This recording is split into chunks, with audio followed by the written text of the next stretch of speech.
Bismillahirrahmanirrahim. Melanjutkan di sini pembahasan tentang tahun 3 Hijriah, tahun ketiga daripada tahun Hijriah di masanya Nabi SAW, yaitu tentang Ghazwa Tuha, peperangan di tahun ini. Nah, kemarin sudah dibahas Ghazwah itu apa, berarti di tahun ini Nabi ikut perang.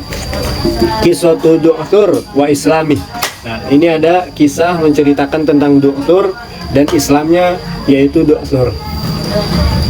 Kisah Nati Thalithah, pada tahun ketiga minal hijrah, hadasa terjadilah Ghazwatu Ghatafan.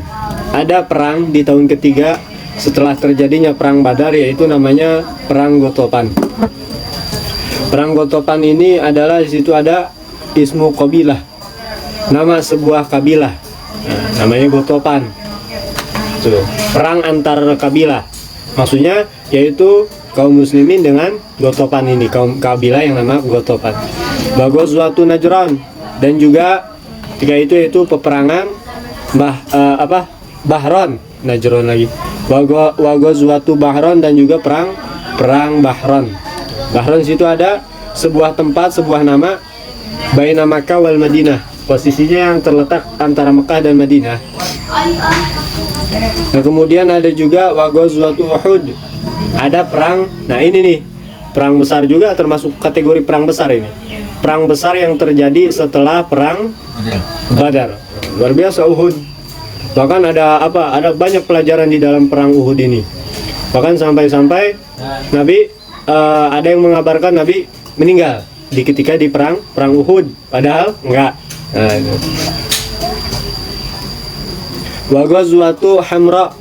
Nah, Ghazwah Hamra Uhud, Jabalun bil Madinah, Gunung Uhud yang ada di Madinah. Terus Hamraul Asad. Nah, itu ada maudhi'un, tempat posisinya terletak antara Mekah dan Madinah. Wa hadhil ghazwah hadatsat ba'da Uhud. Nah, cuman kalau ini perang, kejadiannya setelah perang Uhud. Wasababuha, sebabnya anna Rasul, bahwasanya Nabi SAW ketika itu terjadinya Hamraul Asad atau perang Hamra Asad, yaitu ketika itu Nabi SAW khafa min tajamu'il musyrikin. Ketika itu khawatir akan berkumpulnya orang-orang musyrik, waruju'ihim, dan kembalinya mereka ilal Madinah, ke Madinah. Nah, ini makanya ada perang Hamra'u Asad. Nah, itu karena ini kejadian setelah Uhud. Ketika setelah Uhud, nah, ada kekhawatiran bahwasanya mereka ini akan datang. Akhirnya apa? Menyerang Madinah langsung, habis-habisan, dibantai habis kotanya. Seperti itu. Fakharaja, kemudian Nabi keluar, khalfahum, di belakang mereka, untuk semata-mata menguasai mereka. Khalfahum, di belakang untuk menguasai mereka. Falamma wasala Hamra, ketika sampainya Nabi SAW di Hamraul Asad, alima, kemudian Nabi mengetahui annal a'da, bahwasanya musuh raja'u ila Makkah. Nah, Nabi tahu tuh, oh udah balik nih musuh ke Mekah nih. Ba'da an balagahum khurujuhu sallallahu alaihi wasallam, setelah sampainya yaitu sampainya Nabi SAW keluar dari Madinah ke tempat Hamraul Asad. Nah, itu perang tadi nanti Ghazwah Bahron. Ghazwah Bahron atau Ghazwah Hamraul Asad. Nah, akan tetapi di sini walam yakun harbun. Nah, di sini tidak ada kejadian perang, tidak terjadi perang illa fi Uhud, terkecuali di peperangan perang Uhud. Pertama tadi Ghazwah Ghatafan, untuk bertujuan Nabi ini keluarnya itu adalah untuk memerangi orang-orang Arab sekitar sana. Nah, daerah Ghatafan, memerangi sana. Aradu, yang mana mereka ini Al-Ghorah, yaitu bermaksud mereka ini Al-Ghorah, untuk menyerang. Nah, itu ada Muharabatul Madinah, menyerang terhadap Madinah. Al-Madinah menyerang terhadap Madinah. Falamma sami'u, ketika mereka ini mendengar bi khurujir Rasul, bahwasanya Nabi SAW keluar, harabu, maka mereka lari ila ru'usil jibal, ke puncak-puncak gunung, khaufan minal muslimin, karena mereka ini takut daripada serangan muslim. Nah, jadi maksudnya gimana? Jadi di cerita ini, di perang Ghatafan ini, ketika setelah kejadiannya perang Badar, yang sangat besar itu kemarin. Nah, kemarin anu udah bahas. Ketika kejadian perang Badar itu wasilah perang Badar, kaum muslimin, begitupun Nabi SAW semakin ada haibah.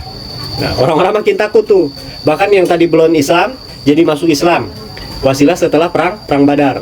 Mereka makin takut, makin ada haibahnya, makin gagah. Nah, kemudian yang lain pada masuk Islam juga banyak di antara mereka yang masuk Islam dan bahkan mulai meyakini Nabi dan lain-lainnya. Nah, kemudian setelah itu adalah satu kabilah yang nggak senang sama Nabi SAW, yang mana mereka ini masih kafir keadaannya.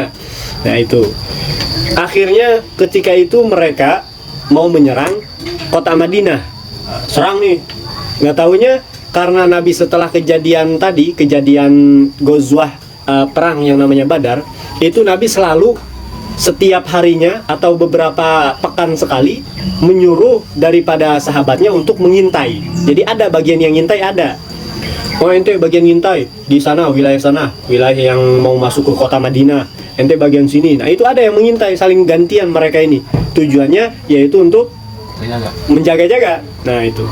Akhirnya dari yang mengintai jasus ini, mata-mata ini, dari jasus ini ngelihatlah, tahulah, mendengarlah kabar bahwasannya ada sebuah suku yang mau memberantas Muslim ketika itu, mau datang ke mana? Ke Madinah. Langsung mereka lari menyampaikan kabar dari satu ke sini, sistemnya gitu. Dari ini nih, yang jaga di sini, nyampaikan ke sini. Nah, biar nggak lama, nanti yang ini balik lagi ke sini. Nah, dari yang sini sampai kabar ke sini. Nah ini balik lagi ke sini, gitu. Terus saya sampai akhirnya ke Nabi SAW. Nah, sistemnya gitu, enggak yang dari sini jaga di sini langsung ke Nabi, enggak. Karena kalau langsung di sini, ntar nggak tahu pergerakan yang di sini. Paham kan? Nah, seperti itu. Nah, akhirnya setelah itu sampailah kabarnya Nabi. Kemudian Nabi SAW bagaimana biasa mengumpulkan kaum sahabat dan memberikan kabar siapa yang mau ikut. Nah, setelah itu kemudian Nabi SAW yang biasanya Nabi kemarin sudah dibahas, ketika mau keluar berperang itu pasti menjadikan satu sahabat untuk pengganti Nabi. Nabi nggak pernah ketika keluar daripada kota Madinah, nggak pernah yang namanya nggak meninggalkan atau membadalkan pengganti pemimpin, nggak pernah, selalu. Nah, kemudian akhirnya di sini nggak ada kejadian seperti itu. Akhirnya mereka semua keluar. Nah, keluar di situ, akhirnya ini yang mau keluar ini udah sampai di pos pertama, pos awal mula masuk kota Madinah. Nah, nggak taunya mereka ini kan nggak tahu kabar bahwasanya mereka pikir kaum muslimin nggak tahu gitu. Makanya mereka mau masuk tuh kota Madinah. Nggak taunya ternyata kaum muslimin udah tahu. Akhirnya pas mereka keluar bersama Nabi SAW dari kota Madinah untuk menyerang tadi kaum Gotopan, mereka ketika melihat daripada kaum muslimin dan Nabi SAW langsung kucar kacir mereka ini. Harabu, mereka kabur, ilaru usil jibal, umpet langsung di gunung-gunung. Nah, itu. Nah, inilah kehebatannya Nabi SAW. Apa? Nabi ini memerangi bukan atas dasar nafsunya, tapi memerangi atas dasar memang perintah Allah. Dan bukan, kalau perang nafsu itu orang yang tadi lari dikejar langsung, oh sampai mana aja ente, anak bunuh ente. Nah, bahasanya. Tapi Nabi enggak. Nah, ketika mereka lari, kabur, menyerah, sudahlah. Nabi dan para sahabat yang lain kaum muslimin enggak bagaimana enggak, udah. Oh, berarti mereka kalah, udah gitu. Nah, itu Islam. Jadi enggak benar-benar membantai, main menghabisi, enggak. Mereka udah mereka asal ngomong, oh ampun, anak nyerah, udah dilepas sama Nabi SAW. Gitu, enggak sampai dibunuh. Wah, pokoknya bodo amat ini, habisin langsung palanya penggal, enggak. Islam nggak mengajarkan seperti itu.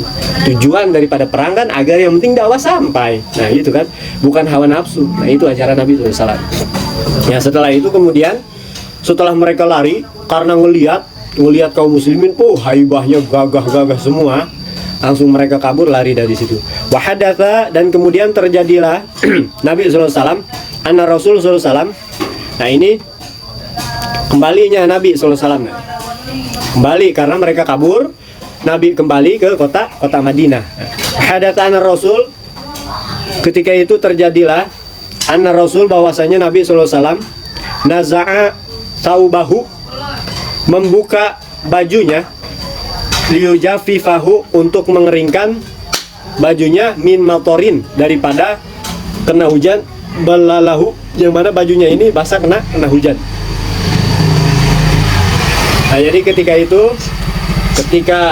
kejadian perang selesai, tidak terjadi peperangan, Nabi SAW kembali ke kota Madinah. Nah, kemudian di tengah perjalanan ada hujan, bersama dengan sahabat nih, ada hujan, kemudian baju Nabi SAW basah di situ. Akhirnya Nabi SAW istirahat di situ, tahta syajarah. Nah, Nabi SAW istirahat di bawah pohon. Jadi semua berpencar tuh, yang lain tuh berpencar mereka ini. Nah, wal muslimun mutafarriqun. Nah, sedangkan kaum muslimin berpencar tuh.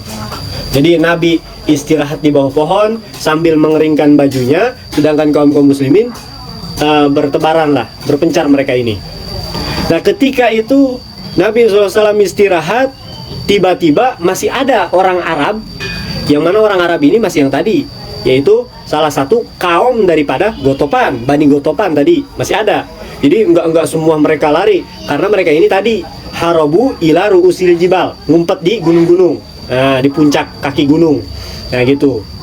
Akhirnya adalah satu orang Arab dari kaum Gotopan tadi ngelihat Nabi, paro'ahu a'rabiyun ismuhu Du'tur. Nah ini nih, yang mana namanya itu adalah Du'tur, ngelihat Nabi.